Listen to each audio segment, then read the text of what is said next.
The real reason most people never build wealth. Almost everyone who has ever built serious wealth over a lifetime did something that looks, from the outside, remarkably boring. Not a secret investment, not a startup, not timing the market or getting lucky on a single bet. Something genuinely, almost insultingly boring. They did the same thing, with money, consistently, for a very long time, without stopping when it was hard and without dramatically changing the strategy when something else looked more exciting. That's it. That's the real answer. And I know that sounds like a platitude. It sounds like something you've heard before and filed under, sure, but that's not really the secret. So let me actually show you with math why this specific thing, consistency over a long time, produces outcomes that look like they should require something more dramatic, and why almost every person who fails to build wealth fails for the same identifiable, preventable reason. My name is Nick, and I spend way too much time thinking about money, wealth psychology, and the gap between what people think wealthy people do and what the evidence actually shows. Subscribe and let's get into it. Here's the thing about consistency over time that most people don't fully grasp, even when they understand compound interest conceptually. The math of compounding is not linear, it's exponential, which means the growth doesn't happen at a steady pace. It happens very slowly at first, then faster still, until at some point the growth in a single year exceeds what you contributed in total during the first 5 years combined. Let me make this concrete. Someone investing $500 a month at 7% annual return. Year 1, you've put in $6,000. Your account has about $6,220. The compounding added $220. Year 5, you've put in $30,000. Your account has about $35,810. The compounding added about $5,810. Year 10, you've put in $60,000. Your account has about $86,800. The compounding added $26,800, more than 4 years of contributions. Year 20, you've put in $120,000. Your account is approximately $263,800.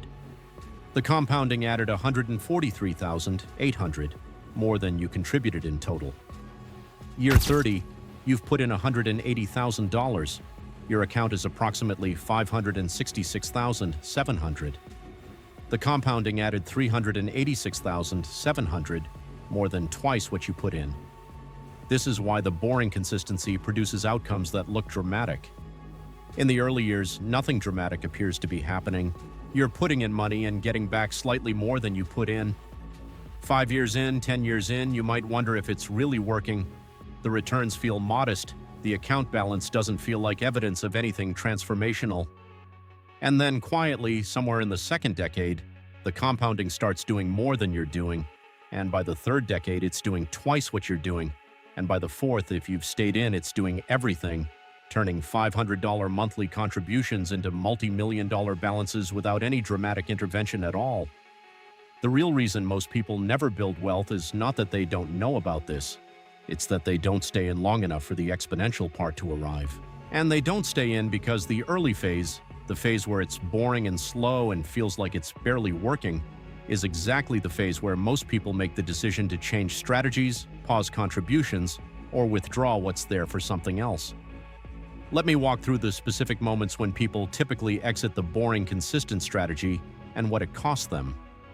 Exit point 1, the market goes down significantly.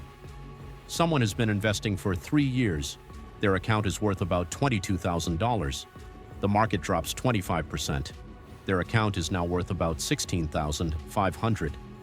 They've lost $5,500 compared to what was there a few months ago.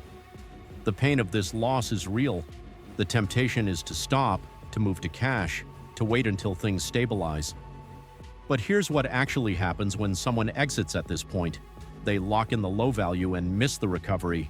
Historically, after every significant market decline, the recovery has come. Sometimes slowly, sometimes quickly, but it has come. Someone who stays invested through the decline and buys shares at the lower price during it is in a significantly better position than someone who exits and waits to re-enter after the recovery, which is almost always after prices have already risen. The cost of this exit point, compounded forward, is typically measured in hundreds of thousands of dollars over a full investing lifetime. Exit point 2, Something else looks better. Crypto is exploding.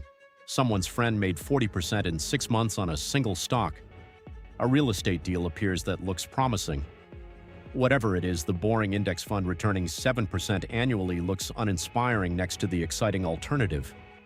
The data on what happens next to most people who make this shift is not encouraging. The majority of individual stock pickers underperform the index over any period longer than a few years. The majority of crypto investors who entered during a bull market have lost money.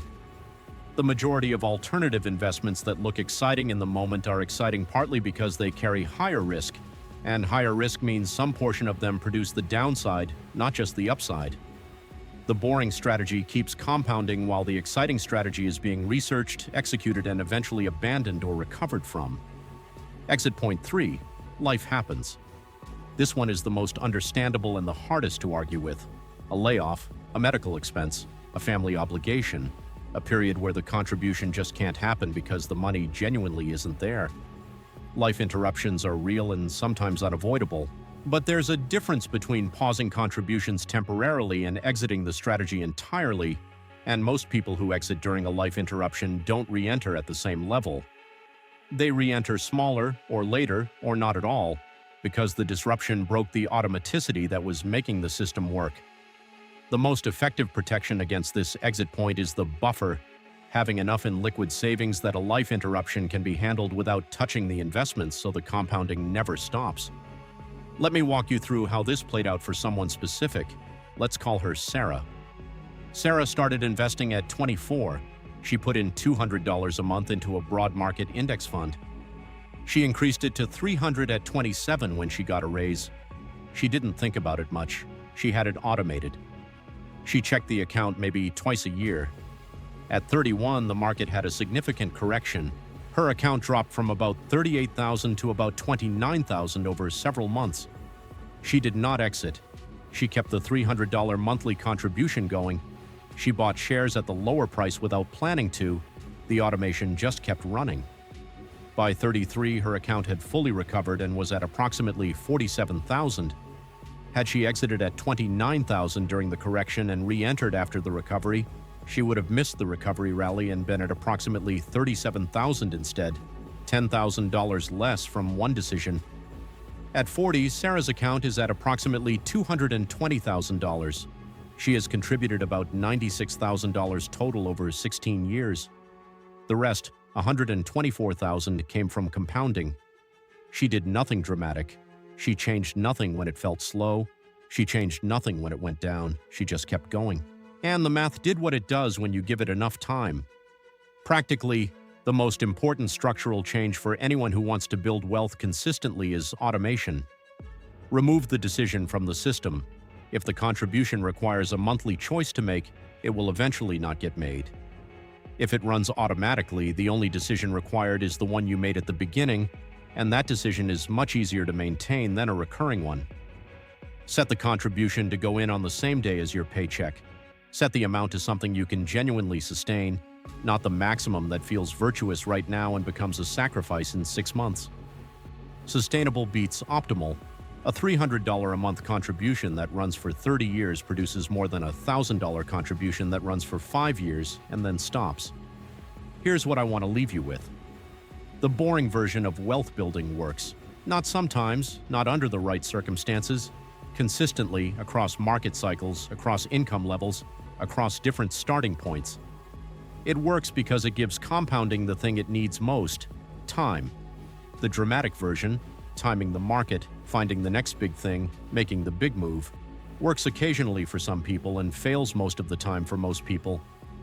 The survivorship bias is enormous. You hear about the wins, you don't hear about the losses. The people who build wealth are mostly not doing something clever. They're doing something consistent, for a long time, without stopping. Drop a comment. Are you currently doing the boring thing consistently? And if you've ever exited a strategy or paused during a downturn, what made you make that decision? Thanks for watching.